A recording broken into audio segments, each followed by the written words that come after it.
Because too many times we've been told to still be friendly with these relatives that we don't get along with. Too many times we've been told, well, that's your mom, that's your auntie, that's your grandma. You need to just do it. No, that's toxic behavior. Either you respect my boundaries as a person or you're not in my life. What's up, YouTube? It's Brittany, Isha, Fuchsia, and you're watching Brown Skin Sisters. All right, today, so we've been hearing a lot, and I do mean a lot.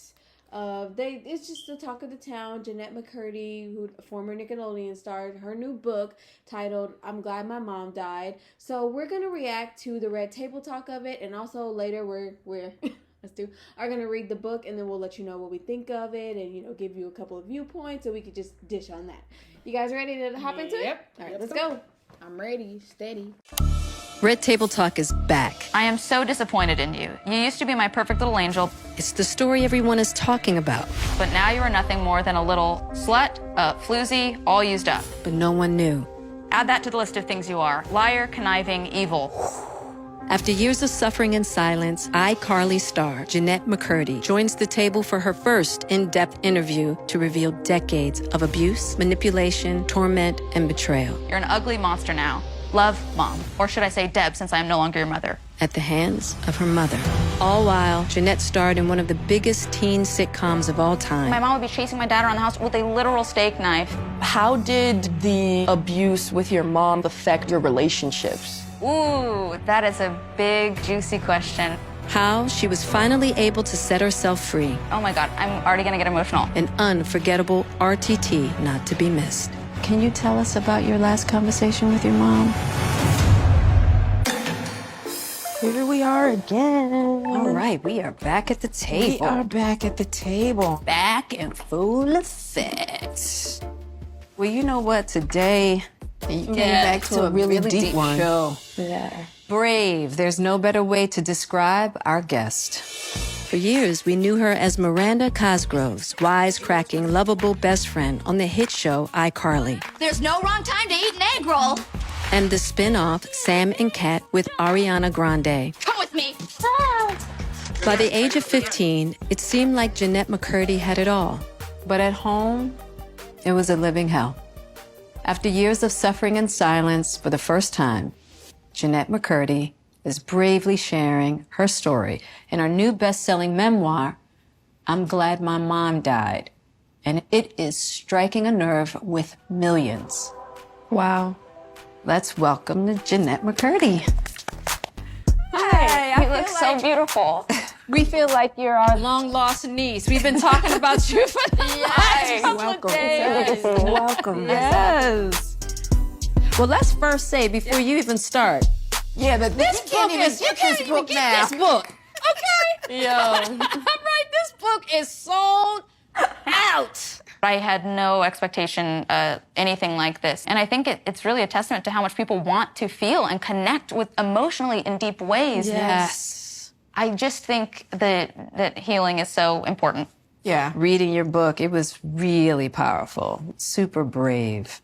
Thank you. And particularly in regards to your mom, because it's almost sacrilegious for us to speak out against your mom. It's an area you that just don't touch. With moms, there seems to be like a need to keep them up on a pedestal. Absolutely. Yeah. And I had my mom on that pedestal, and it was really detrimental to my own mental health, and recognizing the abuse was such an intense journey for me, and something that I wanted and felt really compelled to speak about publicly, because I had a feeling that a lot more people related to it than I hoped did. You start the book when you were 6 years old. 6, yeah. So tell us about your house and your family during that particular time of your life. Yeah, my mother was initially diagnosed with breast cancer when I was 2 years old. She had a bone marrow transplant, chemotherapy, radiation, mastectomy, implant. It was stage 4. It was a really brutal time for our family, and I was 2. So my earliest flashes of memories are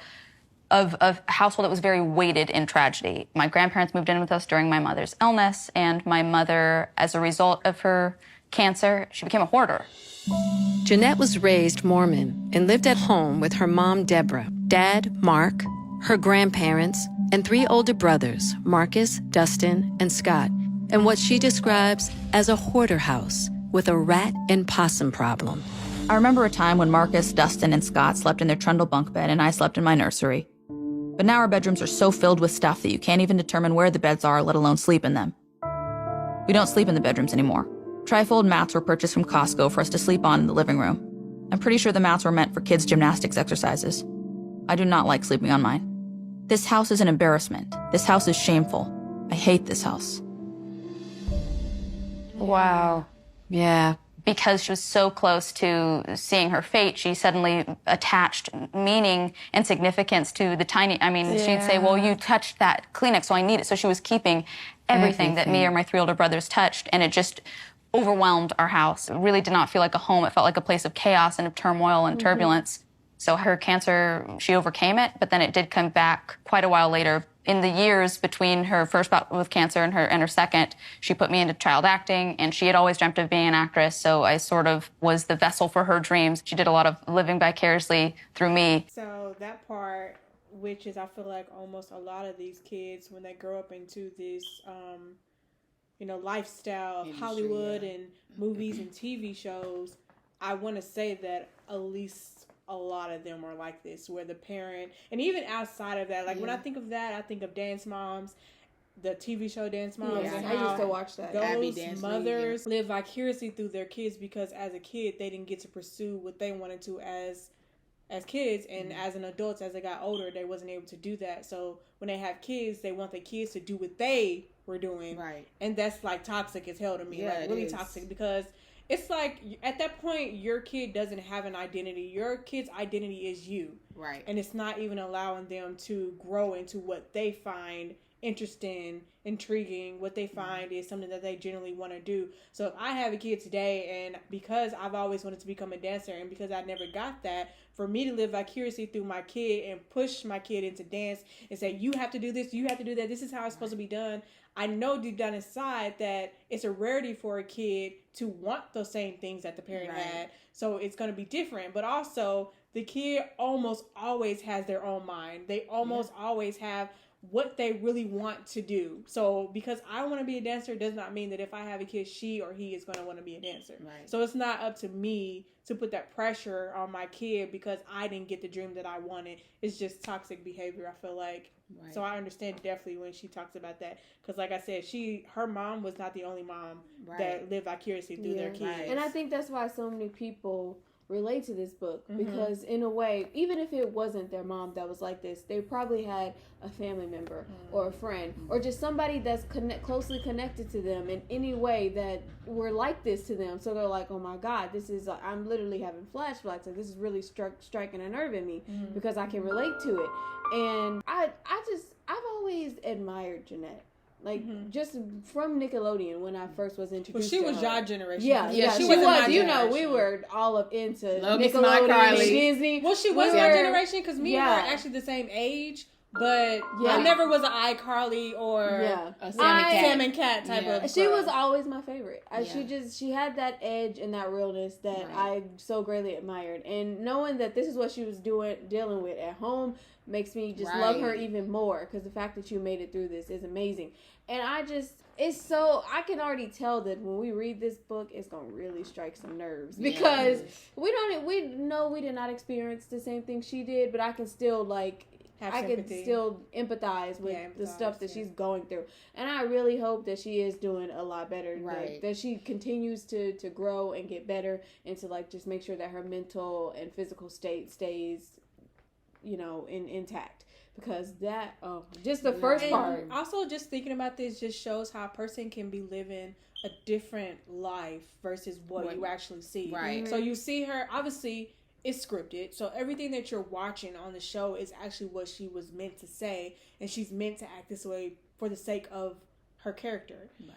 But the saddest part to me is that other people didn't realize this, even outside of the show. Let's say the show is not relevant. What I mean is people who are actually her boyfriend or her friends or anything like that. This goes to show you that just because a person looks happy, that does not mean that that person is happy. Right. Like, because she's smiling in pictures with her mom, because she's smiling in pictures when she's getting photographed, to me, these are kind of like the characteristics of what she went through, and it's more of a covering up her real emotions. And a lot of people do that. A lot of people are not happy with themselves, but they feel like they have to put a show on for other people. Right. Because either they don't know that they're in a toxic situation, or they are not even aware that you can have a say-so in how you feel, and it's okay to feel this way, and it's okay to feel that way. Right. So I think that leads to depression for a lot of people, because a lot of people are committing suicide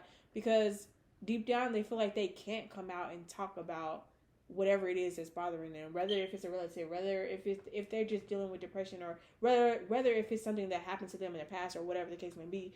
But I wish that we would have more conversations on this, and I wish that people would have sympathy for people who go through stuff like this, you know? Right.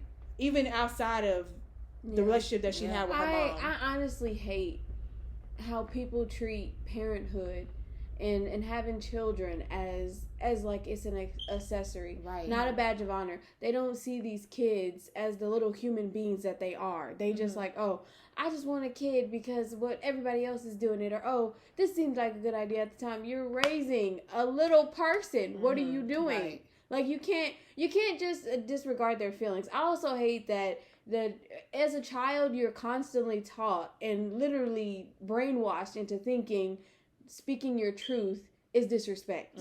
That you can't express what you're feeling. Your child should be able to come to you with anything. They should be able to say, okay, Mom, I don't want to do this, or okay, Dad, this is not for me, and you should be like, okay, that's fine, let's go home, we don't have to do this. It should not be, you don't have a choice, you're doing it. No, I understand, like, it's certain things, there's like an exception. Like if they're like, I don't want to eat my vegetables and fruits or drink water, no, you got to do that. Like no, your body needs those nutrients. Like, okay, that's different. I'd understand if you were like, okay, honey, you got to do, like, your body needs this. Like if they're not allergic to it, then yes, I'd say in that case you can talk to them and get them to understand why it's important for them to eat their nutrients. But if it's something that's making them uncomfortable, that they don't want to do, that you want them to do, no, you should not be forcing them to do that. And can we also talk about the fact that most parents are always lenient towards their boys, and oh my God, we've been talking about that from the beginning. It's crazy because they hold women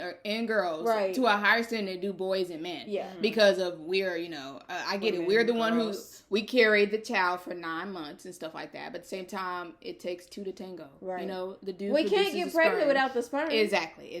And the amount of accountability that they are not putting on men or boys, is ridiculous. Crazy to me. It's been like that from the beginning. Crazy. Again, women they was put on this higher standard or whatever, but at the same time, back in the day, women didn't have the rights that men had. But at the same time, women has been persecuted since the beginning of time.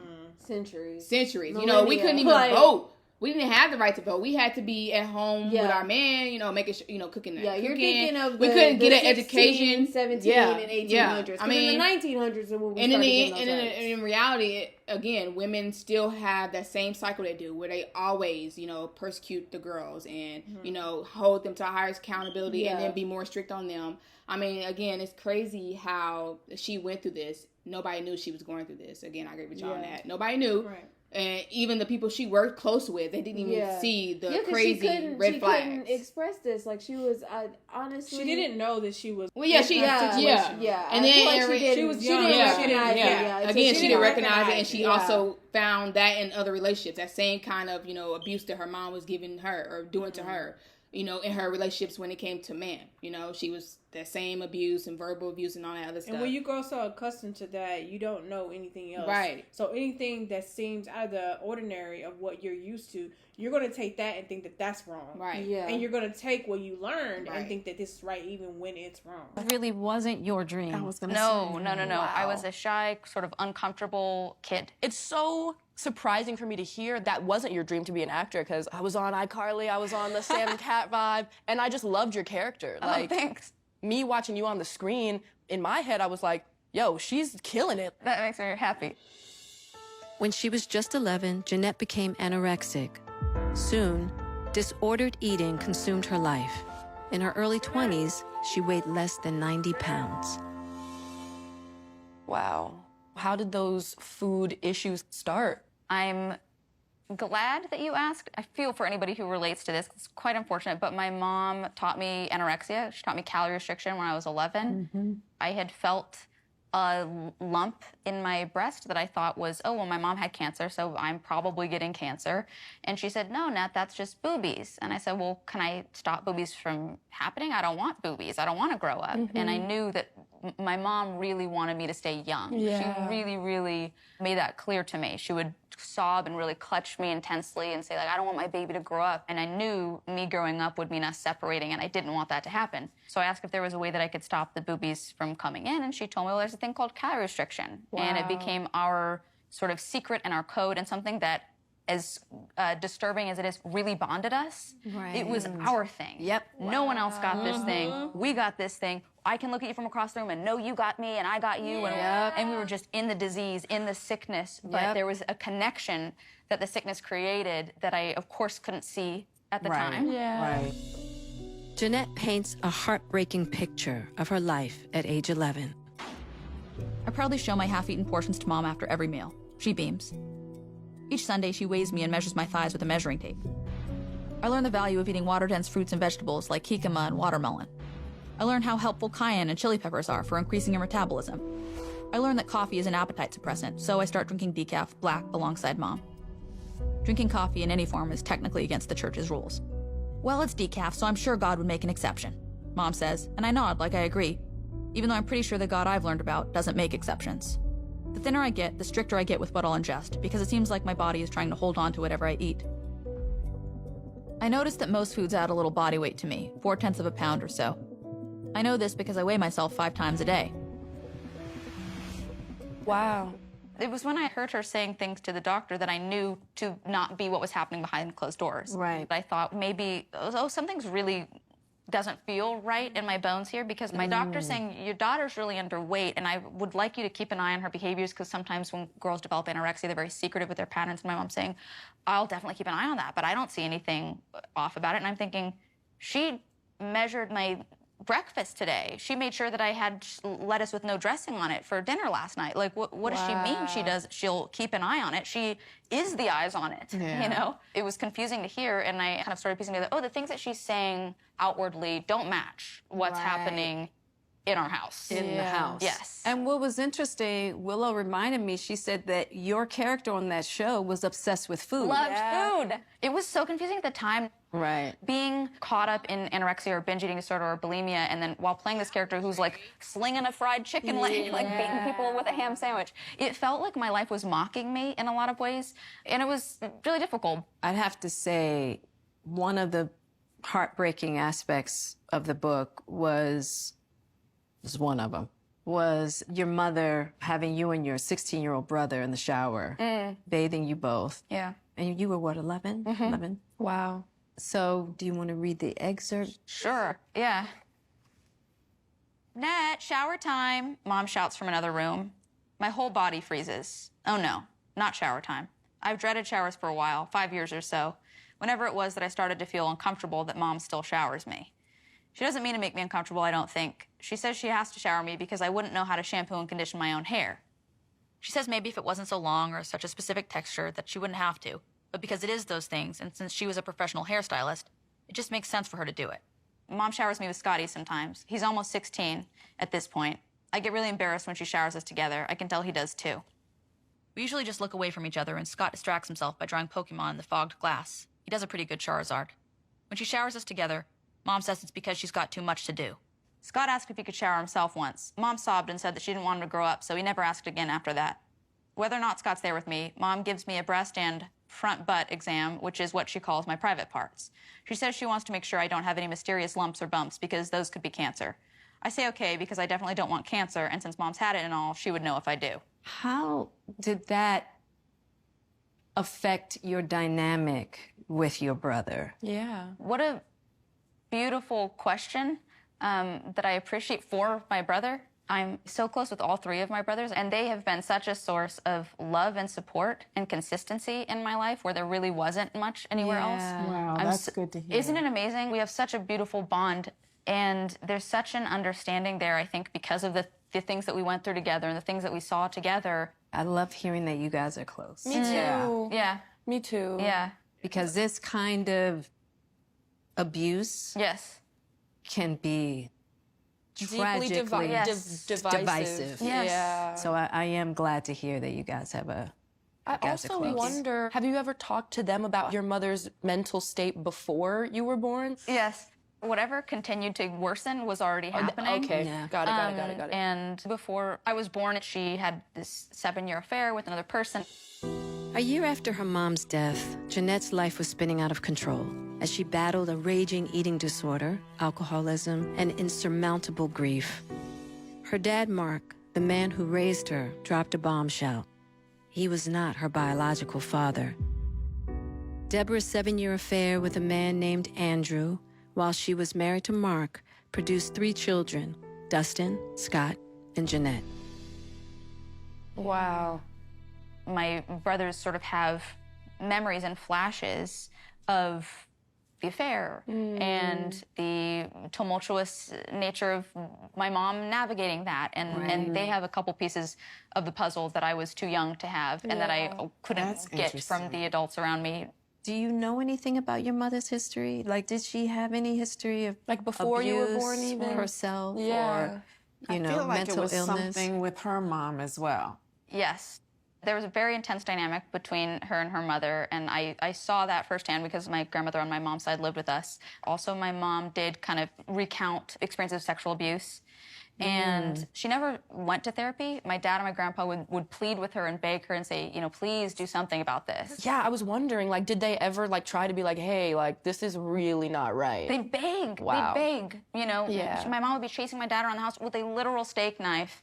And he'd say, Deb, you have to get help. You have to get a handle on this. You can't be doing this. She wouldn't. She didn't want to change or couldn't face it. She needed to change. And then eventually in therapy, after just sort of sharing stories of my relationship with my mom, they suggested that she might have had some combination of bipolar disorder and borderline personality disorder and narcissistic personality disorder. Whoa. Maybe all 3. All 3 together. Yeah. The steak knife thing, that was a frequent situation. Yeah. There were many, many versions of the steak knife and other tools. She would grab sort of whatever was on hand. And our neighbor did threaten quite often to call social services. Our neighbor, Bud, he would always pound on the door in the middle of the scream fights, and then my mom would hand him a box of See's candies and bribe him out of calling social services. What was your grandmother's response to these outbursts? She was always sort of erratic and kind of histrionic. Like, it seemed like she was just, if there was That's a any great sort word, of... histrionic. Isn't it a good word? Yeah, I love that. It's so, like, juicy. I love that. I just want to grab it.